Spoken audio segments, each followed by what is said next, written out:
आइए हम सब मिलकर हमारे उन बुनकरों को, तो हमारी सभ्यता और संस्कृति के भी प्रतीक हैं। दुनिया के तथाकथित विकसित देशों में जब सभ्यता की सूर्य का उदय नहीं हुआ था, तब हमारे यहाँ नालंदा और तक्षशिला जैसे विश्वविद्यालय थे। जब वो लोग अपने शरीर को पेड़ों के पत्ते और छालों से ढका करते थे, तब हमारे यहाँ मलमल बनता था ढाका और बाकी देश के हिस्सों में। और इसलिए हम अपने देश के स्वाभिमान को बढ़ाएंगे, स्वदेशी अपनाएंगे, हथकरघा से बनी हुई चीजों का उपयोग भी करेंगे, ताकि हमारे भाई बहनों को रोजगार मिले। लेकिन एक चीज और कहूंगा, अगर प्रतिस्पर्धा में हमको टिकना है, हमको क्वालिटी पर ध्यान देना पड़ेगा। इसलिए जो बहन ने कहा था डिजाइन अलग अलग तरह की, गुणवत्ता, उस पर हमको काम करना पड़ेगा। जो खरीदने वाला खरीदता है तो कपड़े को भी ऐसे ऐसे करके देखता है। तो हम उसके लिए अपनी दीदियों को और बेहतर ढंग से ट्रेनिंग भी दें, संसाधन भी। हमने अभी बैंकर्स के साथ मीटिंग की पिछले 2 दिन पहले, ताकि आसानी से सुलभ लोन और मिल सके। तो हम लगातार आपके साथ खड़े हैं एक नए भारत के निर्माण के लिए। कोई गरीब नहीं रहेगा, किसी की आंखों में आंसू नहीं होंगे, हर चेहरे पर मुस्कुराहट होगी।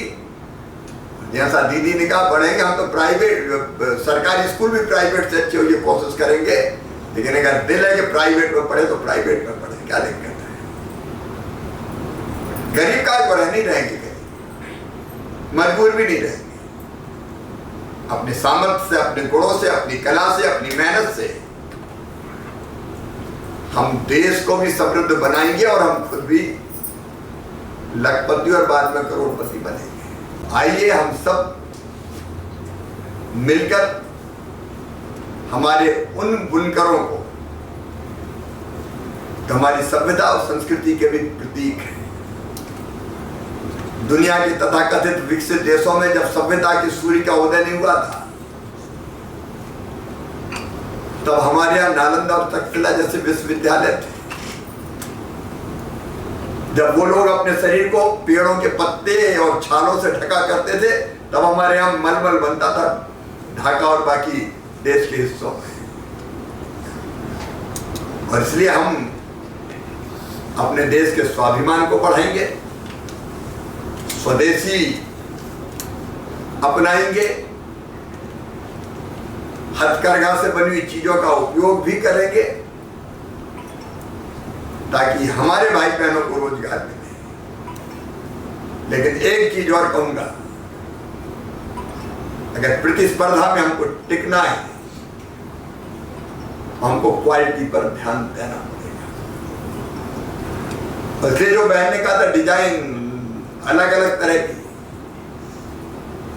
गुणवत्ता, उस पर हमको काम करना पड़ेगा। जो खरीदने वाला खरीदता है तो कपड़े को भी ऐसे ऐसे करके देखता है। तो हम उसके लिए अपनी दीदियों को और बेहतर ढंग से ट्रेनिंग भी दें, संसाधन भी। हमने अभी बैंकर्स के साथ मीटिंग की पिछले 2 दिन पहले, ताकि आसानी से सुलभ लोन और मिल सके। तो हम लगातार आपके साथ खड़े हैं एक नए भारत के निर्माण के लिए। कोई गरीब नहीं रहेगा, किसी की आंखों में आंसू नहीं होंगे, हर चेहरे पर मुस्कुराहट होगी। जैसा दीदी ने कहा, बढ़ेंगे हम तो प्राइवेट, सरकारी स्कूल भी प्राइवेट से अच्छे हो ये कोशिश करेंगे। लेकिन अगर दिल है कि प्राइवेट में पढ़े तो प्राइवेट में पढ़े, क्या दिक्कत है? गरीब का पर नहीं रहेंगे, गरीब मजबूर भी नहीं रहेंगे। अपने सामर्थ्य से, अपने गुणों से, अपनी कला से, अपनी मेहनत से हम देश को भी समृद्ध बनाएंगे और हम खुद भी लखपति और बाद में करोड़पति बनेंगे।